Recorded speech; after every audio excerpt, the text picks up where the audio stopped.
Let's give you an update now on the markets, and local trade continues to be in the green along with global peers. The rand firming up to the strongest level almost seen 3 weeks ago yesterday, and the JSE joining the global rally in the equities market as U.S. consumer inflation eases more than expected last month. Well, the Chief Investment Officer and founder at Makwe Fund Managers is Makwe Masilela. Joins us now to give us a quick look at the performance at the JSE in early trade. Mr. Masilela, thank you very much for your time.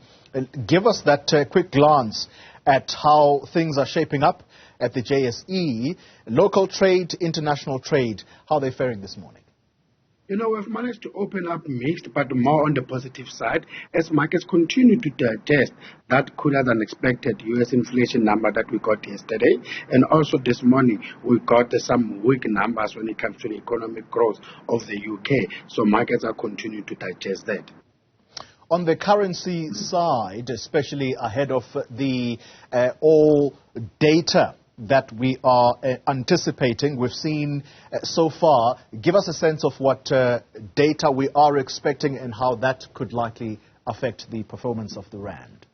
You know, we've got the disappointing trade data coming out of China. We've seen their exports and imports for June, they continue to disappoint, and that itself, it confirms that key market players or key trading partners, they continue to face this high inflation, hence there's no demand, and that in itself, it tells you that China themselves cannot continue to rely on external factors to help the economy. But on the good side is that the Chinese authority, they don't have much of a choice but to make sure that they implement the stimulus, and that will definitely be good, not just for the Chinese economy, but also other economies. And as we have seen that last week, Monday, they did announce some stimulus when it comes to their property sector. And remember, that sector is very important as it accounts for 30% of the economy. And as the U.S., we're expecting to get another key inflation data, which is their producer price index. And we hope it will continue to indicate that the things are shaping okay when it comes to inflation in the U.S. And when that continues to happen, that it tells you that, yes, come the 26th of July, the U.S. might have to increase interest rates, but probably that will be the last time. Hence, we see the likes of the dollar continuing to weaken and the likes of the rand, just like other emerging market currencies, doing well and also getting a lift from good commodity prices. Mining production and sales, that data expected pretty soon. What is it likely to tell us about the health of our economy? Remember, in April, you know, we've managed to see an increase of 2.3%, and that's after getting almost 14 months of decreases when it comes to mining production, which accounts for almost 9% of our economy. And the main contributors there were gold and the likes of coal.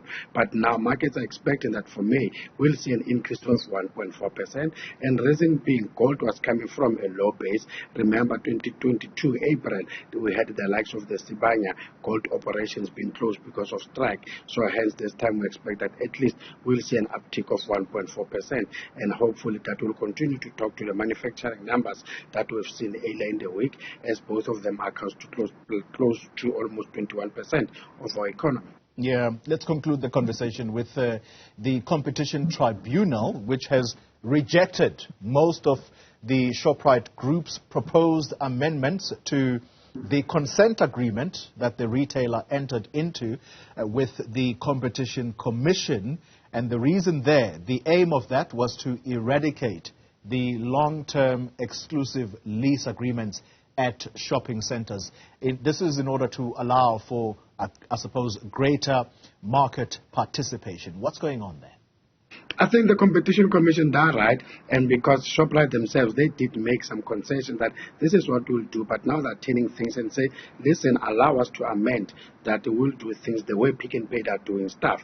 And yes, Pick n Pay as well, they've also had that exclusivity, but they had their own arrangement to say, listen, we'll make sure that we don't do this exclusivity thing when we are dealing with privately owned supermarkets, when we are dealing with previously disadvantaged people. And as you said, said, this is more of opening up the markets. But now Checkers want to be started to be treated the way they're treating Pick n Pay, which is wrong. I mean, Shoprite themselves, they've got almost 3,152 stores. Pick n Pay, they've got almost 1,600. And the market value of Shoprite, they're talking almost 141 billion compared to that one of Pick n Pay of almost 20 billion. But yes, still this doesn't make it right that both of them had exclusivity, and it was good for the competition authorities to step in and say you have to stop that.